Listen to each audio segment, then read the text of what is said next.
Well, Friday evening, Michael, Terry, and Carter, Bill, and myself were at the Delaware Center for Contemporary Art, and I was introduced to an absolutely fascinating artist named Michele Madeksza.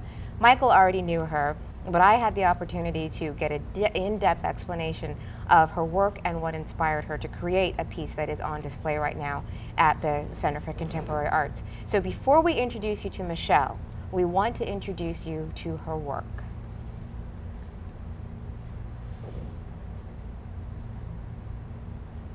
Which we will do in just a moment as soon as the DVD is ready. Why don't you tell us a little bit how you met Michele? All right, well, let me just tell you, first of all, technical difficulty there, folks. We'll work through it. Shauna, as you mentioned, we went to the Delaware Center for Contemporary Art to see our film, which we'll talk about more later. But as I walked around, I stumbled upon this gallery, and I looked inside, and the pieces just started to really capture my attention. And then I met this young lady that we have on, Michele, and you know, by walking in that room, I knew that she was the artist without her even telling me. I could see her spirit in that work. That's wonderful. And it matched. He did. He said that. That's awesome. Yeah, and after she described her work to me, I knew that we needed to have her on to share her work with you at home, because you're in for a treat. This is some powerful and timely stuff. Very timely. I think we're prepared now to show you the DVD.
So Michele, while we're looking at these, we'll have the opportunity to talk about them.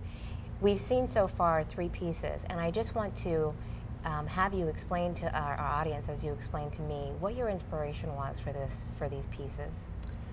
When we actually we planned the show about 6-7 months ago, and the genesis had to do with what was going on in our world today.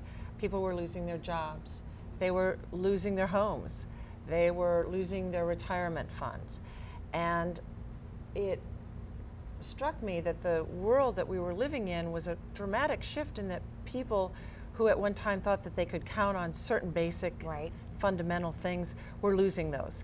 And so I decided to look in our world and say, how do people manage to survive through these very difficult times? And they're not all the same, and yet there are a lot of similarities.